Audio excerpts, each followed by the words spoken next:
Guys, Jedi. Today, this video is actually inspired by a tweet, a very special tweet by a very special person, the President of the United States. And he made this tweet, and even Twitter thought that this tweet was bad, so they actually removed the tweet. But of course, we all have pictures of it, and we also know what the tweet was. So if you guys didn't know what the tweet was, I'm gonna say it to you, but it'll also be right there, so you guys can read along with me. Let's go. These thugs are dishonoring the memory of George Floyd, and I won't let that happen. Just spoke to Governor Tim Walz and told him that the military is with him all the way. Any difficulty, and we will assume control. But when the looting starts, the shooting starts. Thank you. So basically, President Trump said that tweet, and he sent it based on the whole Black Lives Matter movement that was going on and the protests. So we've talked a lot about that in this channel over the past week, and I told you guys that I'm cool with peaceful protesting, but when things get violent, I don't agree. So that's basically where I stand, and that's basically where a lot of people were like who are kind of in the middle, who kind of don't know what to decide. That's basically where they are, and of course I agree with that. But President Trump basically called them thugs, and the dictionary definition of a thug is right there. So that's the exact definition of what a thug is. So it's basically like a gangster or someone who's like a robber or murderer. And so basically anybody who who evokes violence around anywhere is basically like referred to as a thug. So basically President Trump used that word, and that word was one of the main reasons that a lot of people were very mad at him, and that actually a lot of people supported him. And so it's up to you where you stand on that. But basically there's two sides. Number one is the side that believes that President Trump was wrong because of the fact that he used the word thug, which means, robber or murderer, to define a community of people. And, of course, that holds its own truth.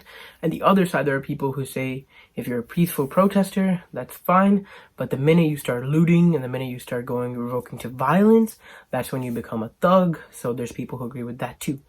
So it's just about where you stand in between those. And I think President Trump's, of course, we could all agree that he could have probably used a little bit of a more neutral word instead of just using thug.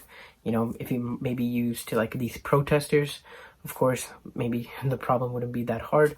But of course, next part, we go into the looting, shooting part.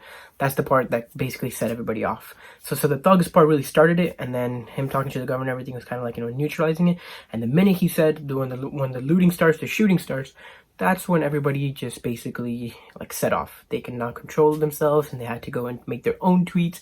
And the Black Lives Matters community was really mad, and the other communities were, kind of agreeing with them or disagreeing, and they were like, everybody was just basically really frustrated with that tweet, and here's why.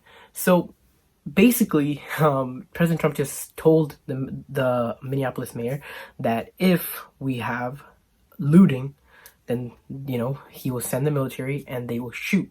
But I'm pretty sure he didn't mean shooting with real bullets. I'm pretty sure he just meant like with rubber bullets. But that's not really like the main idea here. So people from Black Lives Matter community think that's very offensive to them because he's basically just treating them like they're nothing, and that like he's threatening to shoot them. So they're looking at it as a threat.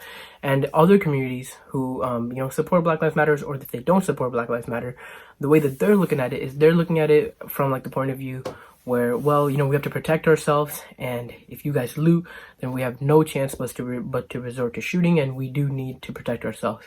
That's the way that both the communities look at it. So at the end of the day, it's just about how you look at it and where you stand in all of this.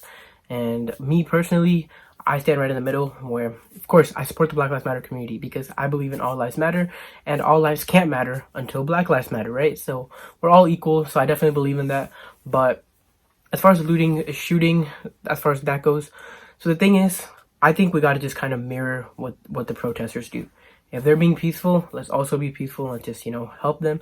And if they're going to be violent and if they're going to cause you personal harm, then of course you have to protect yourself, and, you got to do what you have to do to basically keep yourself safe. As far as the shooting goes, I think it's probably a little bit better to actually not shoot if they don't shoot. So if So if the protesters are getting violent and we have no other resort but to control them that way, then I think we should do it. But if the protesters are just being peaceful and they're just trying to fight for their justice, I think we got to just support them and we got to just go with it. Because at the end of the day, guys, remember, everybody's equal. And the color of your skin shouldn't determine the justice and the rights that you get. So remember, guys, fight for all lives matter. And remember, all lives can't matter until Black Lives Matter.